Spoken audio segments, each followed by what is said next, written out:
इनों का नाम फिल्मी स्टाइल में रखा था। मेरा रख दिया राजेश खन्ना। जी। मेरे पास एक यामा था, तो नंबर भी याद आता, PB10 AJ 7172। शराब लत भी लगी थी, सुबह ही पी लेनी।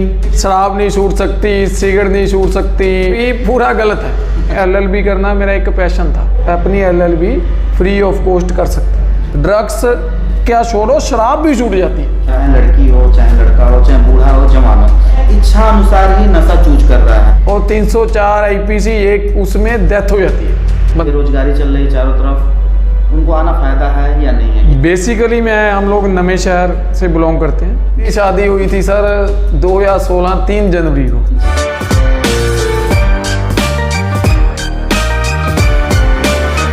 नमस्कार दोस्तों, एक बार फिर से आप लोग का स्वागत है एक नए पॉडकास्ट में। आज हम लोग बात करने वाले हैं लॉ के बारे में। थोड़ा मोटिवेशनल आपको मिलेगा और आज जानेंगे कि एक इंसान अगर छोटे परिवार में भी, गरीब परिवार में भी पैदा होता है तो वो किस तरह से अपने करियर को लॉ फील्ड में ला सकता है, एक एडवोकेट कैसे बन सकता है, इसके बारे में जानेंगे। और आज हम लोग के पॉडकास्ट में एक खास मेहमान हैं, एडवोकेट राजेश कुमार जी। इनसे हम लोग जानेंगे, डिस्कस करेंगे। बहुत मज़ा आने वाला है इस वीडियो में, तो आप लोग अंत तक बने रहिए। तो सबसे पहले हम लोग सर से बात करते हैं। सर नमस्कार। नमस्कार सर, आपका नाम क्या है? मेरा नाम जी राजेश कुमार।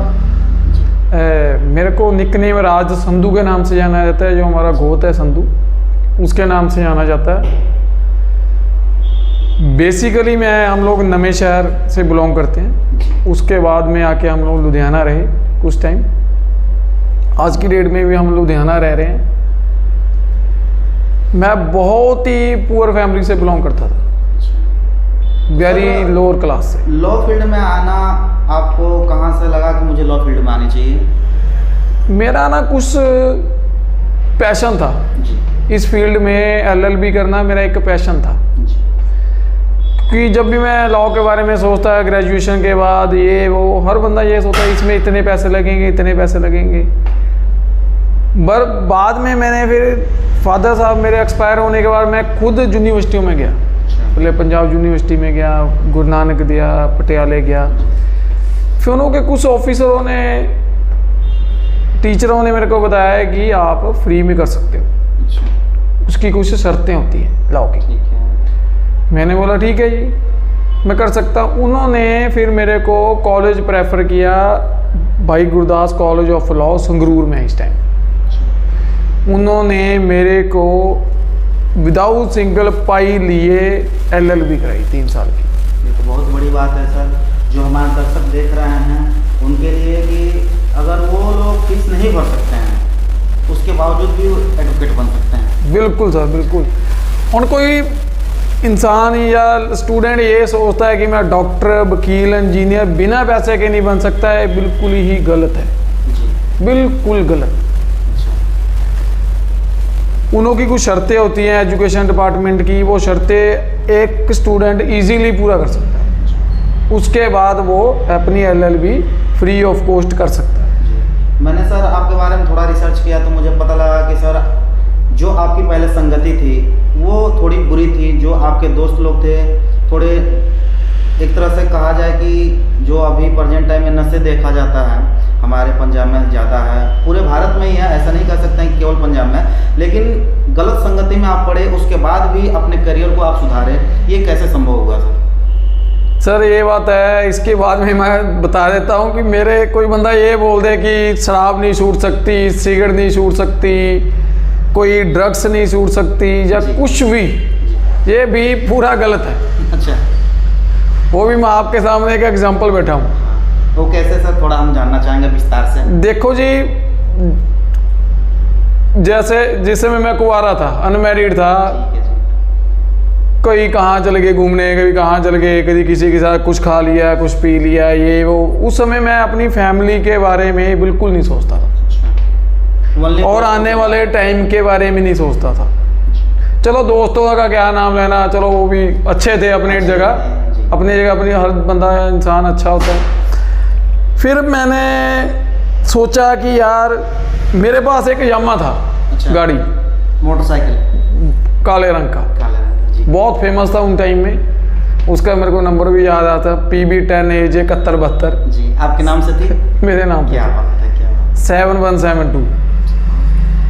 वो मतलब कि उसको चलाने में ऐसे होता था कि हम लोग राजे हैं। जी। ये आज की डेट में चलो कार कॉमन हो गई है ना, उन दिनों में वो बुलेट और वो कॉमन नहीं होते थे। जी। मान लो एक मोहल्ले में 3 या 4 होते थे। जैसे फिल्मों के जगत से आ रहे थे। हाँ। आपके नाम से रिलेटेड एक एक्टर थे। हाँ, राजेश खन्ना जी। राजेश खन्ना जी, शायद उनके पास भी वो थी। हाँ हाँ जी। वो मेरा नाम भी मैं कुछ कभी बताऊंगा इसके बारे में कि मैं राजेश कुमार कैसे बना। वैसे हम लोग तो डिस्कस करेंगे इस वीडियो में। जी। हाँ।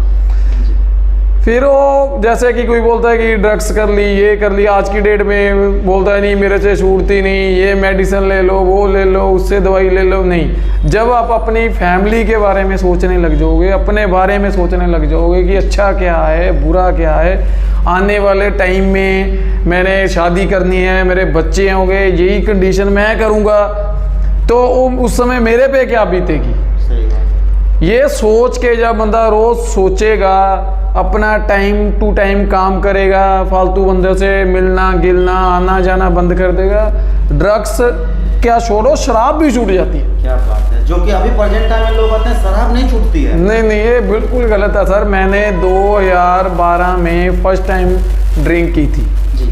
और आज 13 साल हो गए। 13 साल कोई मेडिसिन नहीं, मैंने कोई मेडिसिन नहीं ली। किसी बंदे को ये नहीं बोलता मेरे को शराब छूट गया कि कोई आज मैं चोरी छिपे नहीं पीता। मैं शादीशुदा हूँ, मेरी 2 लड़कियाँ हैं, मेरी वाइफ है। फैमिली पे भी जाएंगे, फैमिली की बात करेंगे। नहीं, बता रहा हूँ कि वो मतलब कि वो तो मेरे को ऐसे सोचते हैं कि ऐसा बंदा तो मैंने, मेरे ससुराल वाले या मेरे फैमिली वाले, ये फैमिली वाले तो मेरे ये सोच रहे हैं कि ये इंसान कैसे बन गया, कैसे बदल कितना गलत बंदा, हर बात पे लड़ाई, सुबह ही दारू पी लेना, इरिटेट हो जाते थे। हाँ। और वो बंदे आज की डेट में मेरे को मेरे रिश्तेदार भी सोच के ये सारा ये कैसे परिवर्तन हो गया। हाँ। कैसे कन्वर्ट हो गया वो लोग, कुछ रिश्तेदार तो मेरे अपने लड़कों को भी एग्जांपल देते हैं, यार उसके बारे में देखो क्या तुम लोग छोटे थे या बड़े थे या बराबर थे, देखते तो कैसा था और आज कैसा। जी। और साथ ही और पंजाब में जैसे ड्रग्स है, हाँ। ये तो अपनी इच्छा है। मतलब जैसे कोई भी चीज़ खाना है ना, जी जी। खाना ये आपकी इच्छा है। कोई बोलो ना कि ये बंदा लेके आया है, ये सरकार लेके आई है, वो लेके आई है, ऐसा नहीं, ऐसा कुछ नहीं। ऐसा कुछ नहीं। जैसे सर आप जैसे कि हाँ। कोई भी इंसान है, चाहे लड़की हो, चाहे लड़का हो, चाहे बूढ़ा हो, जवान हो, वो अपने इच्छा अनुसार ही नशा चूज कर रहा है। हाँ, वो एडिक्ट हुआ पड़ा है जानबूझ करके। जानबूझ के बिल्कुल टोटली गलत है सर। आपका कहना का मतलब है कि जिस दिन वो चाह दे कि नहीं मुझे नशा छोड़ना ही छोड़ना है, हाँ। तो क्या छोड़ सकता है? बिल्कुल इजीली छोड़ सकता है। बोल तो रहा हूँ, जिस दिन उसने अपने बारे में, अपनी फैमिली के बारे में सोच लिया और आने वाले टाइम के बारे में सोच लिया, वो शराब सिगरेट बीड़ी तक छोड़ सकता है। और चलो मैंने तो बीड़ी सिगरेट तो नहीं की, हाँ जी। कभी हर चीज़ का चलो टेस्ट तो किया है, कुछ शराब लत भी लग गई थी, सुबह ही पी लेनी, पर ऐसा कुछ नहीं है। वो आराम से इजीली छोड़ सकते हैं। पंजाब छोड़ो, UP, Bihar, Bombay, England, Canada वाले भी ये सब छोड़ सकते हैं, छोड़ सकते हैं अगर वो अपनी मन से इच्छा चाहे तब। हाँ। सर आपकी शादी हुए कितने साल हो गए? मेरी शादी हुई थी सर 2016 3 जनवरी को। जी। मैं आपकी पूरी फैमिली के बारे में जानना चाहूँगा सर। सर मेरी अपनी फैमिलीज में सर मेरे फादर थे, मेरे मदर थे, उसके बाद हम लोग 3 बहन भाई थे। तीनों का नाम, मैं आपको एक इंटरेस्टिंग स्टोरी बताता हूँ। तीनों का नाम फिल्मी स्टाइल में रखा था, क्योंकि फादर साहब उनके दोस्त थे, वो थोड़ी फिल्मों देखने के बहुत शौकीन थे। मेरा रख दिया राजेश खन्ना जी। ब्रदर का रख दिया राज कपूर, क्या बात है। सिस्टर का रख दिया रेखा। और सिमिलर नाम एक। हाँ, सिमिलर। सबसे बड़े भाई थे उनका राज कपूर। फिर उन्होंने जब स्कूल टाइम में, सरकारी स्कूल में, वो बोलते हैं तुम लोग कपूर थोड़ी हो, अच्छा। तुम तो पंजाबी हो, पंजाब से बिलोंग करते हो। उन्होंने क्या किया, कुमार लिख दिया। सेम ऐसे ही मेरे साथ राजेश खन्ना, ओ तुम लोग खन्ने थोड़ी हो यार, चलो जी, उन्होंने राजेश कुमार लिख दिया। सिस्टर का नाम आज भी वही है, रेखा। बड़े ब्रदर हैं, वो भी पढ़े लिखे हैं, चलो उनकी वाइफ टीचर है, वो भी घर में रह रही हैं, ठीक है। उसके बाद मैं आ गया, मैं एडवोकेट हूँ, मेरी वाइफ इंजीनियर है, कंप्यूटर इंजीनियर है, मेरी डॉटर्स हैं, दोनों स्कूल में BCM स्कूल में पढ़ रही हैं। उसका मेरी सिस्टर है और जॉब कर रही है स्कूल में एज ए PN जलंधर में, मैरिड है, उसके भी 2 बच्चे हैं जी। अच्छा, प्रेजेंट टाइम में सर किस जगह पे आप प्रैक्टिस कर रहे हैं, कहाँ पे काम कर रहे हैं, कौन से डिस्ट्रिक्ट में? हाँ, इस समय मैं आपको बताता हूँ कि एजुकेशन करने के बाद कंप्लीट मैंने 6 मंथ हाई कोर्ट में लगाए, क्योंकि पहले क्रेज होता है कि यार पहले हाई कोर्ट देखें, फिर 1-2 बार मैं सुप्रीम कोर्ट भी अपने पर्सनल अपने एज ए एडवोकेट गया यहाँ। उसके बाद मैंने लुधियाना प्रैक्टिस कर रहा हूँ। लुधियाना प्रैक्टिस लगा लो 2017 में मैंने लाइसेंस लिया था, 16 में कंप्लीट की एजुकेशन, 2013 में मैंने LLB स्टार्ट की, 2016 में मेरी कंप्लीट हुई। मैंने 1 साल ये देखा कि ये है क्या, क्योंकि स्टडी और प्रैक्टिकल में बहुत ज़्यादा फ़र्क होता है जी।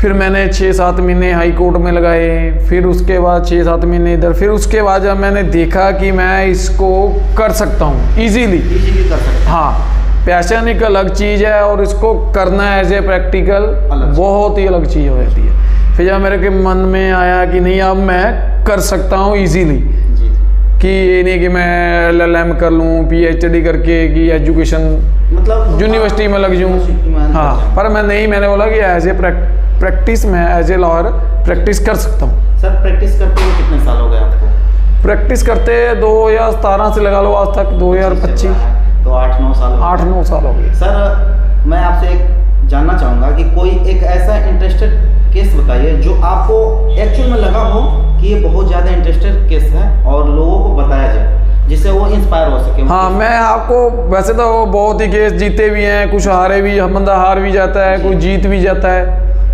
क्योंकि एक लड़ाई होती है, हाँ, 2 बंदों की लड़ाई है, एक मैच की तरह होती है, ठीक है।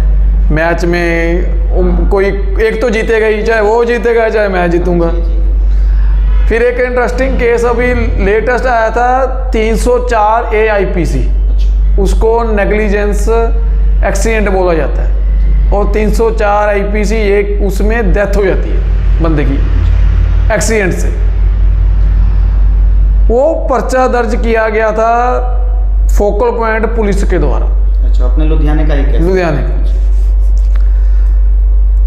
और उस केस में एक ऐसा इंटरेस्टिंग था कि वो एक्सीडेंट कोई नेग्लिजेंसी नहीं थी, बिल्कुल भी नहीं थी। वो नेग्लिजेंसी इस तरह नहीं थी, वो एक्सीडेंट हुआ था कि उनकी स्पीड थी, एक ट्राला था जिसमें कम से कम 1200 के करीब सीमेंट के बैग रखे हुए थे। वो ट्राला थोड़ा बड़ा होता है, आम ट्रकों से बड़ा थोड़ा बड़ा होता है। ये नहीं उसके ड्राइवर एक्सपीरियंस थे, प्रॉपर एक्सपीरियंस था उनको भी, ये नहीं कि उनको कोई एक्सपीरियंस नहीं था। और ड्राइवर ने मेरे को आउट ऑफ द केस बताया था स्टोरी कि इसमें एक्सल टूट गया था, ब्रेक जिसको आम बंदे बोल देते हैं, ब्रेक टूट जाना। हाँ, मॉर्निंग टाइम में थोड़ी उसकी स्पीड थी, थोड़ी स्पीड होने से वजह से उसमें एक कंडक्टर एक ड्राइवर दोनों बैठे थे। दोनों बैठने से जब ये बात हुई, उसने बोला कि इस गाड़ी को किसी खेत में ले चले, आगे जाके लुधियाना शहर शुरू हो जाएगा, इसकी वजह से किसी और का एक्सीडेंट हो, कुछ टूटे, ये वो, पीछे तो सामान कोई को है नहीं ऐसा टूटने वाला, गाड़ी एक गाड़ी द्वारा बन जाएगी। उन्होंने क्या किया, किसी खाली खेत में एक दीवार में गाड़ी मारी, टक्कर मार जानबूझ के नहीं मारी, जानबूझ के नहीं मारी कि लोगों की जान बच जाए, उनको खेत में मार ली कि रुक जाए, कुछ हो जाए। अच्छा। और रुकी नहीं, ठीक है। थोड़ी गाड़ी का चैम्बर टूट गया आगे वाला। अच्छा। जब आगे वाला चैम्बर टूटा तो उसमें ड्राइवर ने, एक साथ वाले बंदे ने तो छाल लगा दी, और ड्राइवर से छाल लगी नहीं, वो सीधा शीशे में जाके बजा, उसका एंड द स्पॉट डेथ होगी। पुलिस ने उस गाड़ी को, उस केस को सोचे समझे बिना सीधे एफआईआर दर्ज कर दी, बिना सोचे समझे, बिना किसी की बात सुने, कुछ भी नहीं, आनन फानन में जल्दीबाजी, एफआईआर दर्ज, बस कुछ नहीं। जब पूरे केस की कुछ बातें हुई, पुलिस पे जज साहब से बात हुई, ये वो, उन्होंने पुलिस वालों से क्रॉस किया गया, ये वो कि इसका एक्सीडेंट क्यों हुआ, वो प्रॉपरली पुलिस आंसर नहीं दे पाई। फिर उसके बाद कोर्ट ने जजमेंट लगाई और उस ड्राइवर को जज साहब ने बरी किया। कहते इसमें नेग्लिजेंसी क्या थी। बरी कराने में सर आपका रोल उसमें क्या था, कैसे आपने एक्सप्लेन किया? मैंने जज साहब को ये एक्सप्लेन किया, सर इन्होंने गाड़ी एग्जामिन की, गाड़ी इन्होंने, पुलिस ने बोला हम लोगों ने गाड़ी एग्जामिन कर दी स्टेशन, पुलिस स्टेशन के अंदर खड़े खड़े। और ऐसा कौन सा इंसान है सर जो खड़े खड़े हर चीज जजमेंट लगा लेगा? कैसे कर सकता है? कोई डॉक्टर है, कोई वकील है, कोई इंजीनियर है, वो सीधे एक दीवार को देख के, चीज को देख के जजमेंट नहीं लगा सकते, जबकि वहां पर लगाया गया था। हाँ, चलो पुलिस को भी 100 में नहीं काम होते हैं, चलो उनको लगा कि हाँ, जहाँ उन्होंने प्रॉपरली चेक नहीं की, या ऊपर ने ऊपर से चेक कर लिया, जहाँ उसको इतना एक्सपीरियंस नहीं होगा, ठीक है ना। चलो जी, ये होने के बाद फिर जज साहब से गवाह आए, गवाहों से पूछा, वो प्रॉपरली आंसर नहीं दे पाई। और जज साहब ने लास्ट में एक पीपी होता है, उसको सरकारी वकील बोलते हैं, उससे क्वेश्चन पूछे, उससे भी आर्गूमेंट की गई कि ऐसा था, बताओ नेग्लिजेंसी क्या थी इसमें। मेन पॉइंट इसमें है, इसमें नेग्लिजेंसी क्या थी। मैंने बोला इसमें नेग्लिजेंसी वर्ड यूज होता है वो एक्सीडेंट केस में, और नेग्लिजेंसी क्या थी?